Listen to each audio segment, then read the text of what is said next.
Oop, there we go. Hello everyone, Zagro here. I have a couple of pickups and whatnot. A project coming up, thanks to finding out that I shouldn't have used a cheap component. And, well, some cleanup videos as time goes on. Let's go ahead and do a flip here. What we have here is a old Nintendo. It is in very, very good condition cosmetically. I mean, even the door is not all loose. It does, of course, have the whole issue with taking a cart. As you see here, it's got a cart over a cart to keep it pushed down. It isn't that it doesn't latch, it's just that it doesn't read the cartridge. Oop, come on. There we go. And you get the little blinky, blinky, blinky. Little playing around with it, and you got, there we go. Ooh, zoom out. And I got that yesterday. This was about 15 bucks. I will probably be putting this up for sale. It's going to have 2 controllers, AC adapter, AV cable, RF cable upon request. Then it'll come with Super Mario Brothers. It will not come with the NES Advantage. That is mine. Now, my statement about buying a cheap connector is this. I got the new Nintendo, so I got the urge to play a game. This one was not being cooperative of, you know, blinky blinky and whatnot. So I decided to use mine. And lo and behold, it wouldn't read a single cartridge. It wouldn't read anything. I replaced the connector on this less than 6 months ago. Unfortunately, I bought a really cheap connector at the time. Figured I'd save some money, what the heck. And after some exploration of why it failed, the pins all bent in. I left a cartridge in it for a couple of days, and now that's the only cartridge that would work in it. Assembled anyway. I thought the thing was dead because it would just purple screen. Wouldn't blink, just purple screen. Taking it apart, I did get it reading other cartridges, but the mashnugana you had to go through to get it to do anything was absolutely ridiculous. I've now ordered 2 brand new connectors, much higher quality than the one that I did. I think I paid $3 for that one. These are coming in, they're about 8 bucks. They're made in a completely different country, and they've got good reviews behind them. But yes, my own personal Nintendo is sitting up there, gutted, waiting for the part to come in. And I feel bad for it. My poor baby. Just so y'all know that Nintendo up there is my original from childhood. It's not in the best of condition as far as cosmetics go, but I wouldn't get rid of it for anything. This one, on the other hand, only has a few minor scuffs on it.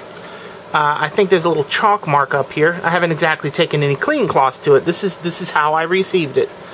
Very, very nice condition. The controllers, one works well, one works a bit stickly.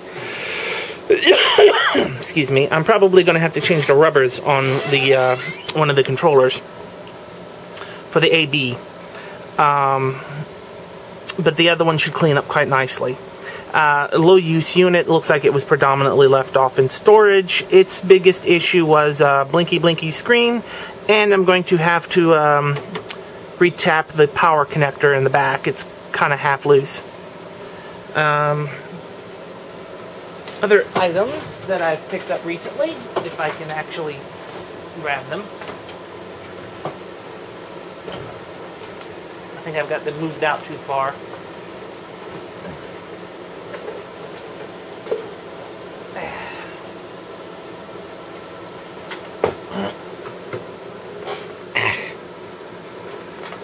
I have a Ps2 Fat now. which was, hopefully this is going to work okay. It powers up, door opens, closes, stick a game in it, sounds like it's working. Haven't actually hooked it up to a TV yet though. It is missing a foot, but that's no big deal.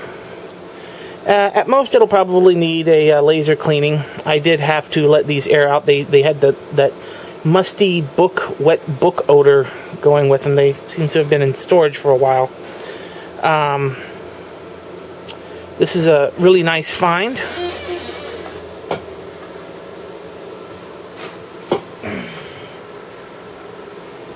Bottom half of my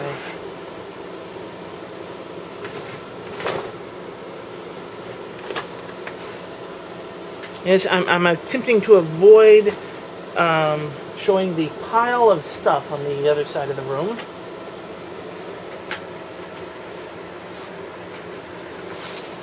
There we go.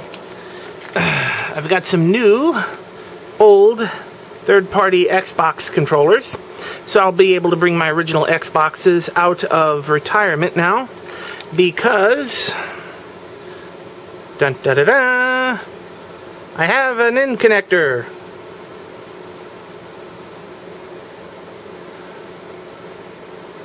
I should have done this in macro mode instead of full-blown.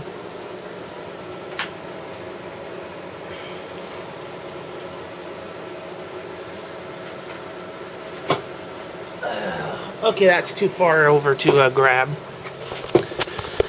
Flip you back around and do that.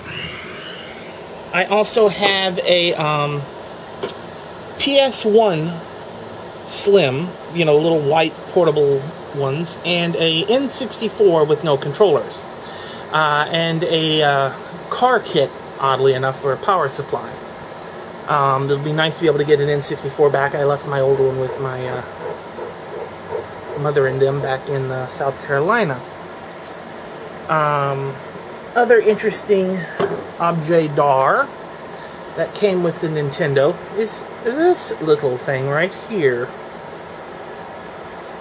This is a Tungsten E.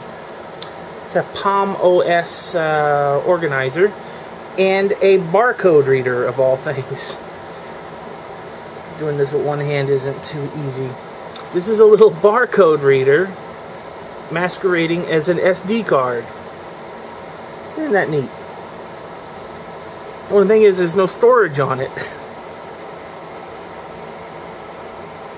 I thought they were wireless dongles at first, but nope, it's an SD card. I mean a barcode reader. I don't know if you can see that in there, but it's got a little LED and a sensor. The tungsten does work. I'm going to be stuffing some games and whatnot on it.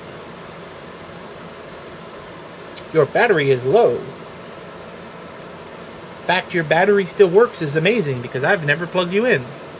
I do have a power cord for it in the USB connection cable.